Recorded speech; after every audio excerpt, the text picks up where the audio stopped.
Welcome back, retro fans.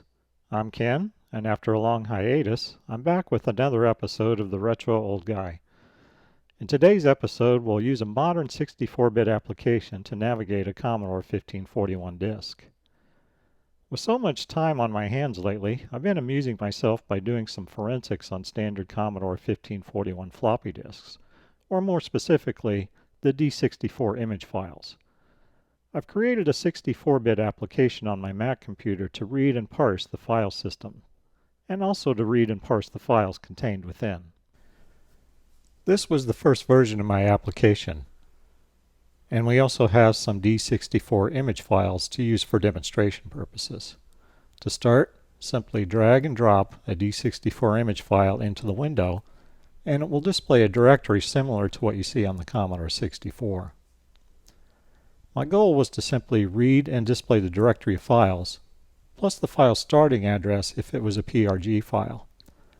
I wanted the starting address because I can never remember what specific sys address to use with machine language only programs. This is a handy application to have open when using an emulator, as you can quickly see the files on the disk, know what file name or file name version you're on, or just to get the starting address of a machine language program. For instance, to start this program AID, we would use sys 49152. That's all that the first version does. For the next version, I wanted to be able to view the contents of the individual files on the disk. So let's close this. We'll move the demo disks off camera here, and we will start the next version, named C64 Viewer. And we'll move our disk into it to get started. The directory display was changed to a table, and I added columns for the starting track and sector for each file, which is displayed in hex here. These values are used to calculate the offset to where the file starts in the D64 image file. On the right side is the viewer pane, which has options to view a file as a basic program, a generic hexadecimal view, or as a Speedscript word processor document. We'll talk more about Speedscript later. To view a file, you just double-click on it. This being a basic program, the file is parsed, detokenized, and displayed in the view window as a basic listing. For those special characters like clear home or color, cursor movements, or the special characters, of which I do not have any special characters in this particular program, they are all translated into the appropriate Shift, Control, or Commodore key press combinations. This is modeled on the style of basic program listings you see in Compute's Gazette magazine. The basic parser includes both Basic 2.0 and Basic 7.0 commands. Let's load a disk with Commodore 128 specific programs. And we'll take a look at the sort demo program. Here we can see the specific Basic 7.0 commands like graphic, color, screen clear, and loop are all displayed correctly. Now let's go back to our Commodore 64 disk and display the coin program again. You can use the C64 Viewer to export program listings to your favorite word processor or editor. Just select the text in the text viewer, copy it, and then load your favorite text editor or word processor and paste. From there you can format it further however you like to make it more structured or readable. Keep this in mind as this feature will come in handy later. Now let's take a look at machine language only program files. Like this basic AID program here. This is an awesome utility which adds a DOS wedge and basic commands like renumber, merge, and so forth to BASIC. Let's double click on it to view, and you can see the display will automatically switch to a hexadecimal view. There is no disassembly function for machine language programs. At least not yet. I may add that function at a later time.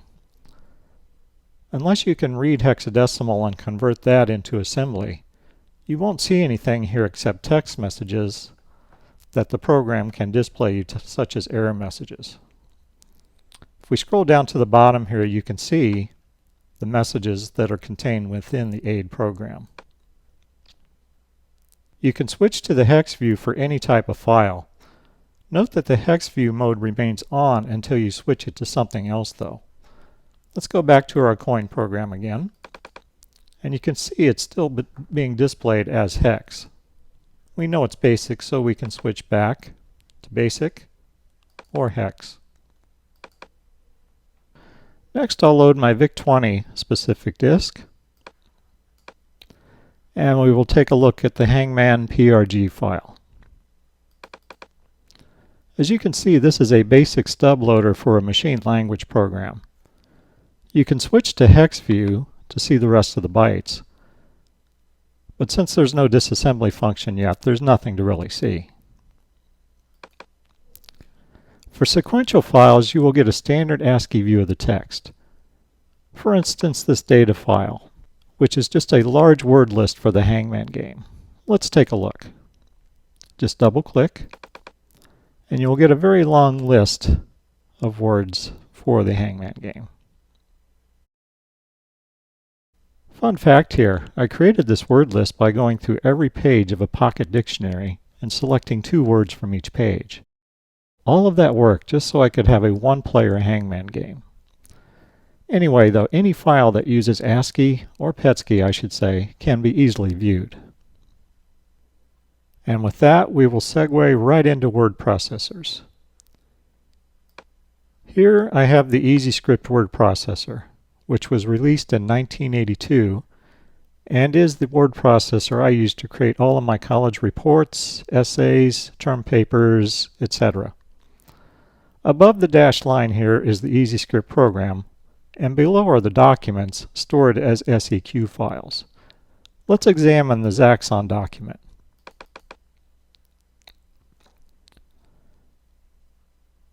This short essay on the Zaxxon arcade game was written for my English Lit class in 1983. And you can see the text is extracted in its entirety. EasyScript stored its document files as an SEQ file using standard ASCII/PETSCII characters.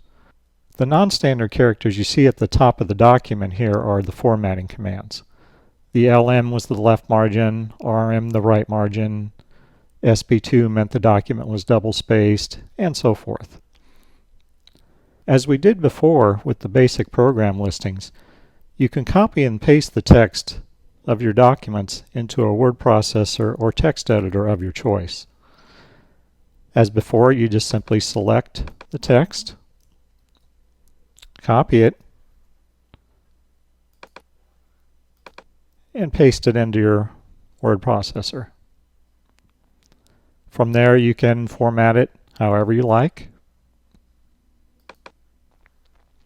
Originally, I had migrated my documents from a Commodore 64 to an Amiga 500 through a null modem cable back in the late 80s. A few years later, I had upgraded to an Amiga 1200, which could read and write PC formatted disks. So I was able to migrate my documents forward, and I still have them to this day. Now finally, let's examine the Speedscript word processor. Speedscript was first published in a 1984 issue of Compute's Gazette magazine, and was a very impressive and a popular word processor for the era. I personally didn't use it very much because I had already invested in EasyScript, and most of my documents, actually all of my documents, had already been saved in EasyScript format. Speedscript stored its files a little bit differently. They used the screen codes for the characters instead of the ASCII/PETSCII characters that EasyScript used. So a different interpretation is needed for Speedscript documents. Let's double click on Zaxxon again. And since Speedscript stored its files as a PRG file, my program is attempting to detokenize it as a basic program, which doesn't work out very well, as you can see. But since we know it's a Speedscript document, all we have to do is switch the viewer to Speedscript here. And there you go. There's our text. Other word processors for the Commodore 64 that used either the ASCII, PETSCII, or screen code should be able to be read by my program. So if you're looking for a way to preserve your old documents, I've got you covered. That about covers it for the C64 Viewer application. A couple of final notes. I also created a Windows version of this application with the same functionality, so no matter what kind of computer I'm using, I can easily browse my Commodore 1541 floppy disks. The C64 Viewer application would not read a GEOS formatted floppy.